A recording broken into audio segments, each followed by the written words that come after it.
Heavy fog hung over the swamps of Louisiana's Bayou Ridge. The incessant sound of insects was interrupted occasionally by the cry of a bird or the sound of something moving beneath the dark water.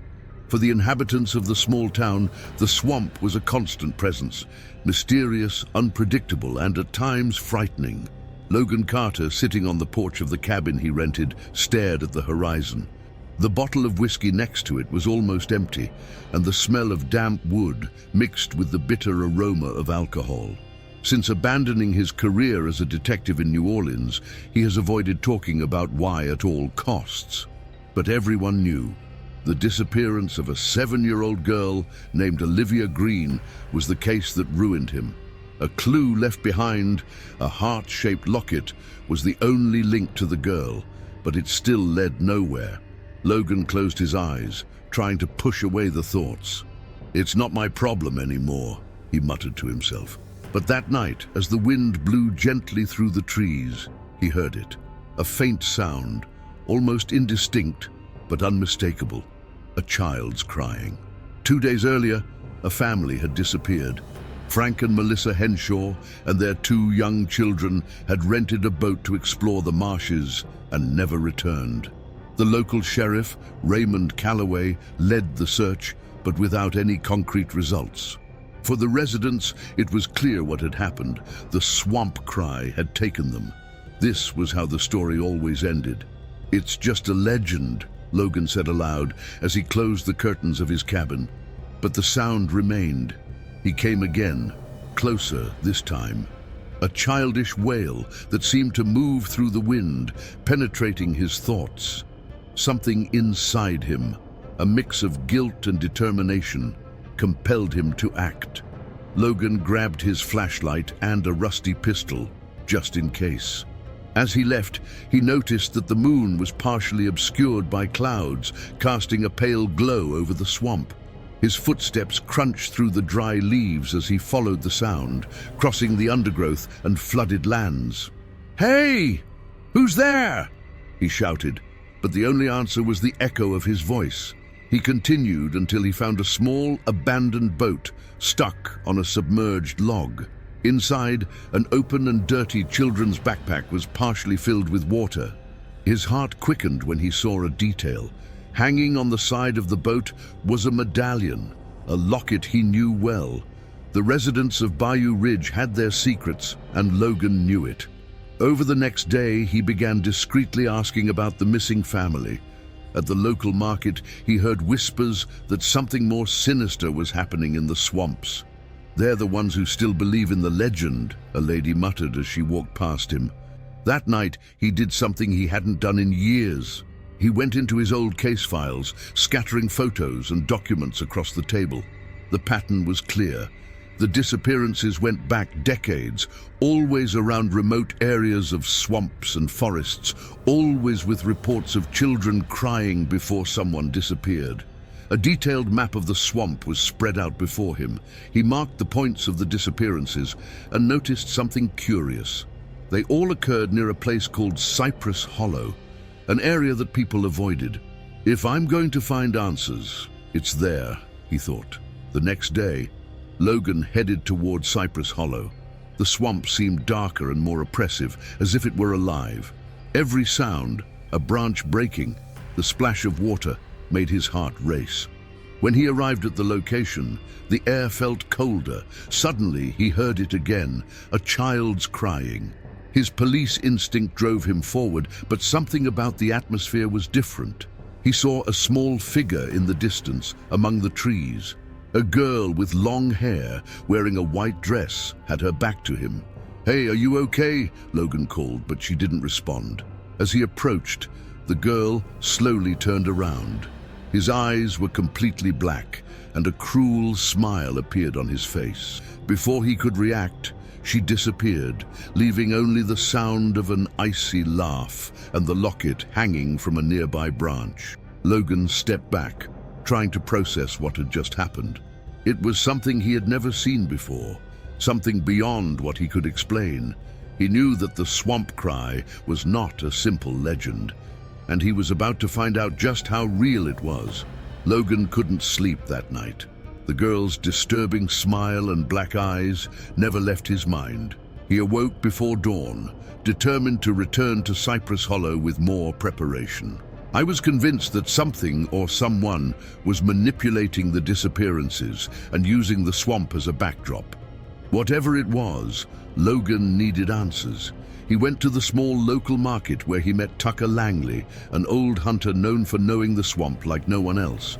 Tucker was a burly man with tired eyes and a husky voice that seemed to carry the weight of decades spent in the swamp. "What do you want in Cypress Hollow, Logan?" Tucker asked bluntly. "That place isn't natural. I want to understand what's going on. Why do people disappear? What's the crying?" Logan replied, trying to sound determined. Tucker stroked his beard, hesitating. "The stories you've heard aren't stories. What lives there is something ancient, something that should never have been disturbed. It's like the swamp itself. It sucks you in. You fight it, and it fights back." Despite initial resistance, Tucker agreed to accompany him. "If you're going to be foolish enough to go, at least take someone who knows how to survive in there," he said, handing Logan a backpack with flashlights, ropes, and a machete. "But I warn you, if we hear crying, don't look back. Never look back." They set out at noon, sailing in a small motorboat that Tucker skillfully controlled. As they went deeper into the swamp, the vegetation became denser, and the sounds of animals gradually disappeared, as if even the fauna avoided that part. Logan analyzed every detail, noticing that the water seemed darker and there was an acrid odor in the air. "Cypress Hollow is just ahead," Tucker warned, his gaze straight ahead. "The place has a way of messing with your head. I've seen experienced hunters get lost, even though they knew exactly where they were, and it always starts with crying." Logan listened intently, but his mind was still focused on the girl's figure and the locket. There was a connection between that and Olivia Green's case. He could feel it. Just before sunset, they arrived at an area where trees formed a natural arch over the water. The light could barely penetrate the dense canopies, plunging everything into an unsettling gloom. Tucker turned off the engine and pointed toward shore. "This is it. If you want to continue, we'll walk." They walked in silence for nearly an hour, their only company being the sound of their own footsteps and the occasional splash of something in the water. Logan began to feel the tension increase, as if the air around him was becoming heavier. Suddenly, the sound came, faint at first, as if very far away. A child's cry. Logan stopped immediately, looking at Tucker, who was staring at him with a dark expression. "That's it," Tucker muttered. "Now is the time to decide whether we move on or turn back." Logan grabbed his flashlight and turned it on, the light flickering in the fog that was forming around them. "I came here for answers. I'm not stopping now." They followed the sound, which seemed to move, always ahead, always just beyond their reach. Tucker began to mutter something that sounded like a prayer as he looked around, becoming more and more restless. Finally, they arrived at a clearing. In the center was an old cabin made of rotting wood, with broken windows and moss covering the walls. The crying seemed to come from within.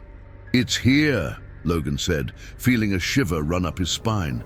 "I'm not going in," Tucker stated firmly. "If you do, you'll be on your own." Logan hesitated for a moment, but the need to understand what was happening was stronger. He walked towards the cabin, feeling each step weighing more than the last. When he reached the door, it opened on its own, creaking. The interior of the cabin was dark and smelled of mold. There was old furniture thrown around haphazardly and strange marks on the walls, as if someone had scratched the wood with fingernails. In the center of the room, there was a small bed, and on it was the same figure that Logan had seen before, the girl with black eyes. "You're back," she said in a voice that was both childish and otherworldly. "Why don't you ever give up, Logan?" He froze. How did that thing know his name? Before he could respond, she laughed, a distorted sound that made the walls of the cabin shake. The girl raised a hand, and Olivia Green's locket appeared floating between them. You failed her, just like you failed everyone else. Anger took over Logan.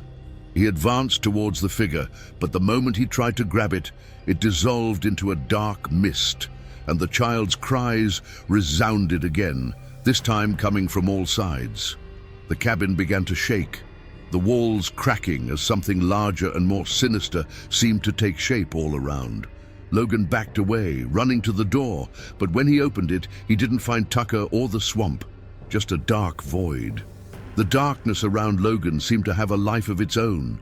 It was as if he was trapped in another world, an oppressive void that isolated him from everything. He looked back, expecting to see the cabin, but it too was gone. Now, there was only the sound of the child's crying and a silence that seemed to feed on his sanity. Logan swallowed hard, gripping the flashlight tightly. "This isn't real," he whispered to himself, trying to convince himself. But every step he took in that darkness made him feel the opposite.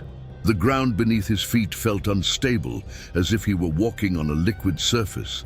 Suddenly, a pale light appeared ahead. Small at first, but growing until it illuminates a vast landscape.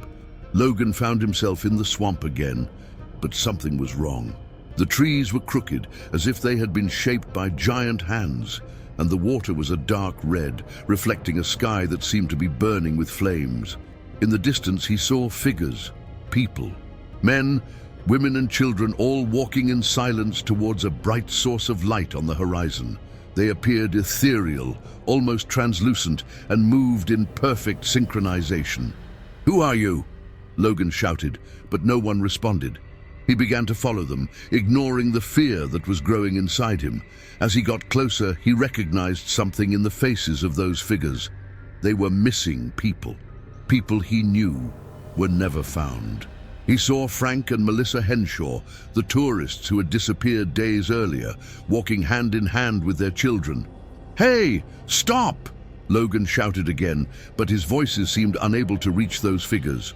It was then that he saw Olivia Green, the little brown-haired girl, wearing the same dress that disappeared with her years ago, walked calmly among the others. His medallion glowed brightly around his neck. Logan ran towards her, but before he could reach her, a gigantic shadow emerged from the swamp. It was impossible to discern its exact form, an enormous being, with arms and legs that seemed to grow and merge with the surrounding trees. His eyes were two glowing yellow orbs, which stared directly at Logan. "You don't belong here!" A deep voice echoed around him. Logan fell to his knees, feeling crushed by the creature's presence. "What are you?" he managed to mutter, even with the invisible weight that prevented him from moving. The creature advanced, its footsteps making the ground shake. "I am the Guardian. I am the swamp, and you are interfering." Logan tried to get up, but the invisible force was overwhelming. "I just want to understand. Why are these people here? Why did you take them?" The creature laughed, a deep, vibrating sound that seemed to shake the air. "I didn't take them. They chose me. I freed them from their suffering. They belong to me now." "That's not freedom!" Logan shouted. "You're using them, trapping them here." The creature leaned over him, its yellow eyes burning with intensity. "You talk about things you don't understand. Their suffering is over, but you—" The voice stopped for a moment, as if the creature was analyzing Logan. "You carry more pain than anyone here. Why don't you accept the same fate?" At that moment, the child's crying returned, this time louder, closer. Logan looked to the side and saw Olivia standing a few feet away. She was staring at him, but her eyes were now black, like those of the figure in the cabin. "You promised to find me," she said, her voice a cold whisper that cut Logan like a knife. He started to shake. That wasn't Olivia. "No, you're not real," he stammered. "I am everything you left behind," the figure replied, before extending a hand towards him. The medallion glowed brightly on his chest, pulsing like a living heart. Logan mustered all the strength he had and managed to stand up. "No, I won't give up. You won't keep me here." He grabbed the locket, which now seemed to float between him and the girl, and pulled hard. The swamp exploded in light and sound. The creature's scream and the figure's cries disappeared, replaced by absolute silence. When Logan opened his eyes, he was back at the edge of the swamp, Tucker at his side, shaking him by the shoulders. "Wake up, man! Wake up!" Tucker shouted. Logan was breathing hard, the locket still in his hand. He looked at Tucker, then at the swamp, which now seemed as calm as ever. "Did you hear?" Logan asked, his voice shaking. Tucker shook his head. "I heard crying, but you went into that damn cabin alone. When you didn't come back, I was going to leave you, but something made me stay." Logan opened his hand and saw the locket, now dull, but engraved on it was something that hadn't been there before. A tree-shaped mark, similar to the ones he saw inside the cabin. "Is it over?" he asked, more to himself than to Tucker, but deep down, he knew better. Logan ran his hand across his forehead, trying to wipe away the cold sweat that was dripping down as he held the locket. The marks of the hut and the being he had faced were engraved in his memory like a constant echo, each detail relived whenever he closed his eyes. Tucker steered the boat back to shore with a heavy silence between the two. Only the sound of water being cut and the noises of the swamp filled the space. Tucker finally broke the silence. "You need to let this go, Logan," he said, not looking away from the path ahead. "It's not something a normal man can solve. It's bigger than you, bigger than all of us." Logan clutched the locket in his hand. "Let it go," he repeated, his voice thick with anger and exhaustion. "I can't. These people are trapped. Olivia is trapped." Tucker gave him a serious but dark look.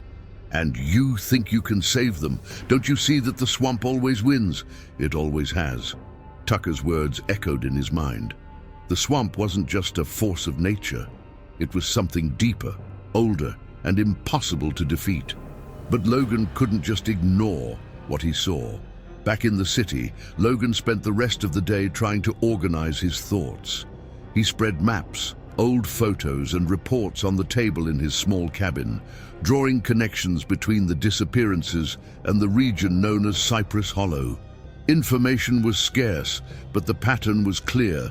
Always a sound, always a childlike figure, always a disappearance without a clue. Logan then turned his attention to the locket.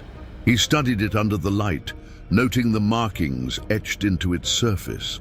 The lines formed what appeared to be a gnarled tree, its roots extending in all directions, as if it was sucking up something. The symbol looked familiar, but he couldn't remember where. He decided to visit the only person in town who might be able to help him, Sarah Claremont, a local historian and bookstore owner. Sarah was known for her vast knowledge of the legends and history of Bayou Ridge. Sarah received him with a mixture of curiosity and caution. "You've never been one to visit my bookstore, Logan," she said, as she led him to the back of the store, where she kept her rarer books. "What brings you here?" Logan placed the locket on the table between them. "I want to know what that means." Sarah took the locket and examined the marks. His expression changed from curiosity to concern. "I've seen that symbol before," she said, standing up to pick up a thick, dusty book. "It is an ancient symbol associated with an entity called Gahra, the guardian of the roots." She opened the book to a page with a detailed illustration. The drawing showed a creature that looked eerily similar to the being Logan had seen in the swamp. "They say he is the spirit of the swamp, a force that preserves balance. But to him, balance means sacrifice. He takes those who are lost, physically or emotionally, and makes them part of himself." Logan felt a shiver. "Part of themselves? You mean dead?" Sarah shook her head. "Not alive, not dead, just trapped. He turns them into part of the swamp. But there's a curious thing." She pointed to a note in the book. "They say the Guardian can only be confronted by someone who carries a deep bond with one of the souls he has taken." Logan was silent. That was it. Olivia. The bond he had with her was the key. Over the next few days, Logan began preparing to return to the swamp. He knew the next time would be different. It wasn't just an exploration, it was a battle. He visited every place that could provide useful equipment and information, She gathered ropes, knives, high-powered flashlights and, at Sarah's insistence, took an old protective amulet she found in her bookstore. "It may be superstition," Sarah said as she handed it over, "but in the swamp, any advantage counts." Meanwhile, Logan also spent more time with Tucker, convincing him to help him again. Despite initial reluctance, Tucker finally relented. "You're going to end up dead, Logan," he said as he adjusted his rifle. "But if you're really going to do this, at least let someone who knows the way guide you." The night before he left, Logan sat on the porch of his cabin, looking at the locket in the moonlight. He remembered Olivia, her laugh, her jokes, the hope she carried. All of this ripped away from him and his family. "I promised you," he whispered, holding up the locket. "I said I would find you, and I will keep that promise." When morning came, Logan and Tucker set out once again into the heart of the swamp. Every step they took felt heavier, as if the swamp knew they were coming. The silence was oppressive, and the air carried a smell of something rotten. As they approached Cypress Hollow, the crying began again. This time, it wasn't far away. It was close, almost within reach. Logan closed his eyes, feeling his determination grow. "I'm coming, Olivia," he murmured. The boat glided silently through the dark water as Logan and Tucker advanced toward the heart of Cypress Hollow. The tension was palpable, and children's cries filled the air as a persistent, chilling sound. This time, however, Logan wasn't afraid. I felt determination. He knew this would be his only chance to face the Guardian and free the lost souls. Tucker stopped the boat on the same bank where they had disembarked earlier. The man adjusted the rifle on his shoulder and looked at Logan with grim seriousness. "If you're going to do this, do it quickly. I won't be here waiting long," he said. "That swamp isn't for us, Logan. It's for him." Logan nodded and got out of the boat, carrying a flashlight, Olivia's locket, and the amulet Sarah had given him. Tucker watched him disappear into the vegetation, his footsteps mixing with the sounds of insects and crying. The fog seemed thicker and more suffocating as Logan made his way along the barely visible trail. The trees seemed to close in on him, and the ground beneath his feet became increasingly unstable. Within minutes, he was back in the clearing where he had seen the cabin, but this time the scenario was different. The cabin had changed, now more imposing, as if it had grown along with the threat that lived there. Flickering lights emanated from its broken windows, and the atmosphere pulsed with an almost living energy. "I know it's there!" Logan shouted, his voice echoing in the darkness. "Show up! I'm here to end this!" Silence fell for a moment, heavy and absolute. Then the ground shook, and a figure emerged from the shadow of the hut. It was the Guardian. Larger than Logan remembered, its grotesque form was composed of roots, mud, and indistinct body parts fused to its structure. His yellow eyes glowed with a cruel intensity. "You don't learn!" The Guardian's guttural voice reverberated around. "I gave you a chance to give up, but you came back. Now, you will be mine forever." Logan lifted the locket, which began to glow brightly. "You're not going to keep me here, and you're not going to keep Olivia." Upon hearing the name, the Guardian seemed to hesitate for a moment, as if the name had some power over him. Then from inside the cabin, Olivia's figure appeared again, with her black eyes and a sinister smile. "You never saved me, Logan," she said, her voice echoing as if it were multiple people. "You failed, as you always do." Logan felt guilt and despair well up inside him, but he gritted his teeth, determined not to give in. He knew that this was not Olivia, but a projection created by the Guardian to manipulate him. "You won't break me," he said, advancing toward the cabin. "I will free her!" The Guardian attacked, its gigantic root arms trying to grab Logan. He rolled to the side, narrowly avoiding it while using the medallion to illuminate the surroundings. The light seemed to weaken the creature, which roared in pain whenever the glow touched it. Logan realized he needed to get to the cabin. The medallion seemed to pull him in that direction, as if it knew where the source of the Guardian's power was. He ran, dodging the attacks as the ground beneath his feet seemed to dissolve into mud. Inside the hut, the environment was even more oppressive.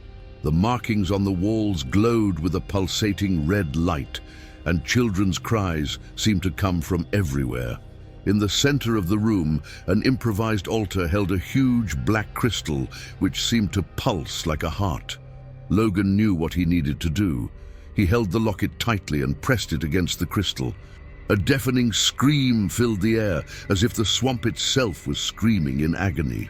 The Guardian appeared in the doorway, his body falling apart as he tried to stop Logan. "Stop! You don't know what you're doing!" roared the creature. But Logan didn't hesitate.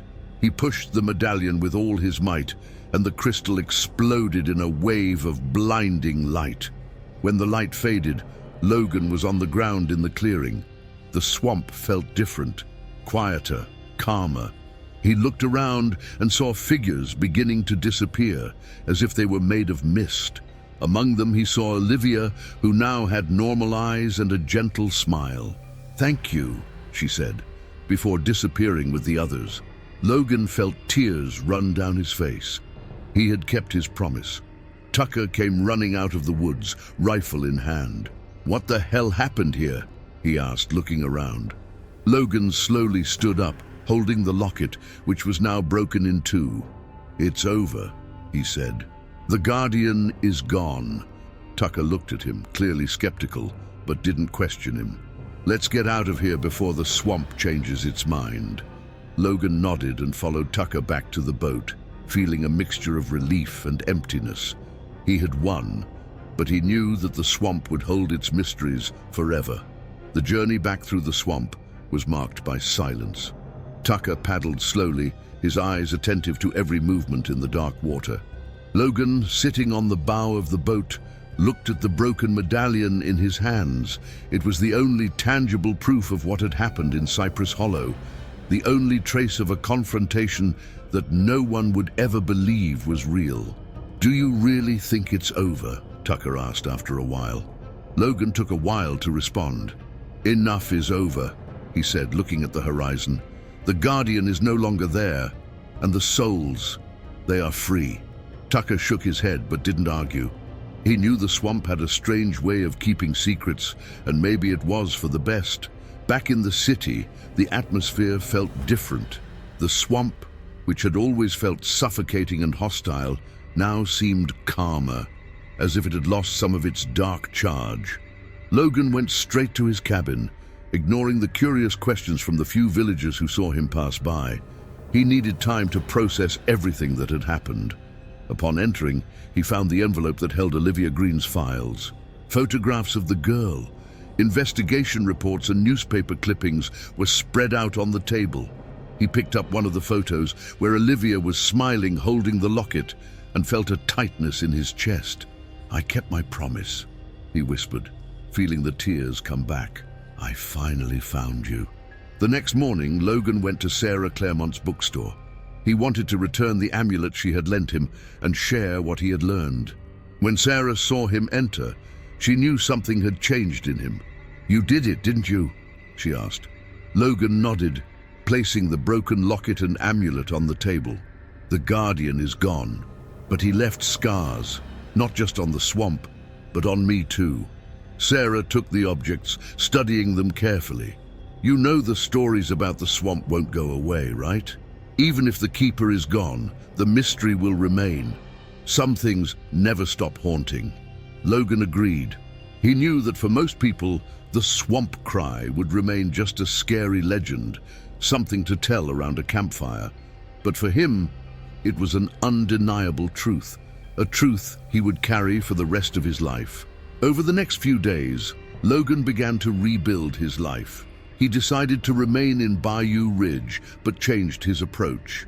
Instead of guiding tourists to explore the swamps, he began working with Sarah to document local stories and legends, preserving them as part of the region's culture. It was his way of honoring those who had fallen victim to the Guardian. He also visited the families of the missing people, offering words of comfort and the promise that their loved ones were finally at peace. Although he couldn't reveal everything he knew, Logan found a strange sense of purpose in sharing the relief that the missing were no longer suffering.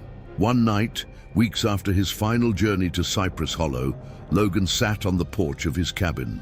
The sky was clear, and the sound of crickets filled the air.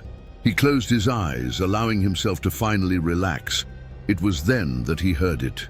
Faint, distant, but unmistakable. A child's cry. He opened his eyes, his heart racing. But the sound did not persist. It was just the wind, or maybe his mind playing tricks. Still, he lay there for a long time, staring out into the swamp and wondering if he could ever fully escape his past. As the city lights in the distance began to dim, Logan whispered into the darkness, "I'm at peace. I hope you are too." The sun was setting over Bayou Ridge, turning the sky orange and red, while the swamp took on its usual gloomy tone. Logan Carter, now with a calmer and more confident appearance, observed the landscape through the window of his cabin. The fog that hung over the water brought with it memories of his last journey, but this time he faced them without fear. There was something definitive about his confrontation with the Guardian. Still, the swamp had not left him completely. No matter how convinced he was that his battle was over, Logan felt that the stories of Bayou Ridge had roots as deep as the trees that surrounded the village. His living room table was covered in papers, drafts, and old photos. The Mysteries of Bayou Ridge, the book he had written with Sarah Claremont, was in the final stages of editing. Sarah had insisted on including a detailed section on the swamp cry. Logan had agreed, but with reservations. He carefully chose what to reveal, keeping the essence of the truth, but omitting parts that no one would believe or bear to know. "You're handling this very well," Sarah had said once, as they reviewed chapters in the bookstore. "Most people wouldn't look at the swamp again after what you've been through." Logan just smiled, without responding. The truth was more complex.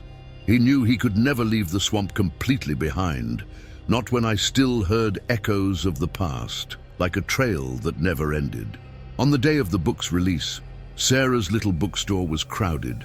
Residents of Bayou Ridge and curious visitors filled the space, flipping through the pages and commenting on the stories. Logan was leaning against the wall, watching at a distance. He always preferred anonymity, but that night it was impossible to avoid the eyes and questions. "So it's all true?" asked a young man who seemed to be a tourist. "The swamp really, does it take people?" Logan hesitated before answering. "Not everything that happens there can be explained," he said, keeping the enigmatic tone. "But there are things you won't find on any map or tour guide. The swamp has its own form of justice." The young man laughed, clearly thinking that Logan was just feeding the mystery. But Logan didn't smile. He knew the truth was much darker. Sarah went up in a small makeshift stage, asking for everyone's attention. "I would like to thank everyone for being here tonight," she started. "Bayou Ridge is more than a place. It is a repository of stories, memories, and mysteries that deserve to be told. This book is a tribute to our land and the people who live here, and those we lose." She looked at Logan, who nodded discreetly. He knew the phrase was a subtle recognition of the souls he helped free. After the event, Logan returned to his cabin. He was tired, but also pleased. "For the first time in years, I felt that I was approaching a kind of closing." He opened a bottle of beer and sat on the porch, observing the stars reflected in the quiet water of the swamp. Suddenly he heard soft steps behind him. He turned quickly, instinctively looking for a threat, but it was Tucker. The old hunter seemed more relaxed than usual, but he still had that cautious look that never abandoned him. "So the great writer now?" Tucker joked, pulling a chair next to Logan. Logan laughed, something rare. "I'm just trying to leave something behind, something that makes sense to others, even if it doesn't make sense to me." Tucker was silent for a moment, then leaned forward. "Do you think it's over? I mean, that?" Logan looked at the thoughtful swamp. "I don't know," he admitted. "The Guardian is gone, but the swamp, he has always been here, and I think it will always be." Tucker nodded, lighting a cigarette. Yeah, the swamp never forgets. In the following weeks, Logan started working on a personal project. He visited the families of the victims who had disappeared in the swamp over the years, many of which had never received answers. Although he couldn't tell the whole truth, he found ways to comfort them. One of these visits went to the home of Olivia Green's parents. The girl's mother, Margaret Green, welcomed him with a hesitant smile. She still carried the pain of losing her daughter, but there was something different in her expression, something like acceptance. "Did you find something?" she asked, her voice loaded with hope and caution. Logan hesitated before answering. He took the broken locket out of his pocket and put it on the table between them. "It was hers," he said. I found where she was. I can't say much, but she's at peace now." Margaret picked up the medallion with trembling hands, tears dripping over his face. "Thank you," she whispered. "Thank you for not giving up her." A few months later, Logan was walking down the swamp when he saw something that stopped him. In the middle of the partially submerged water was a trunk that seemed to form the silhouette of a face. He blinked, and the vision disappeared. The swamp was like this, full of secrets, illusions, and realities that mingled. Logan smiled at himself, feeling a strange peace. He knew he would never have all the answers, but maybe that was enough. In the distance, the cry of a bird echoed through the forest, sounding almost like a child's cry. Logan closed his eyes and took a deep breath, allowing the sound to mix with silence. "Goodbye, Olivia," he whispered, and for the first time, he felt he could move on.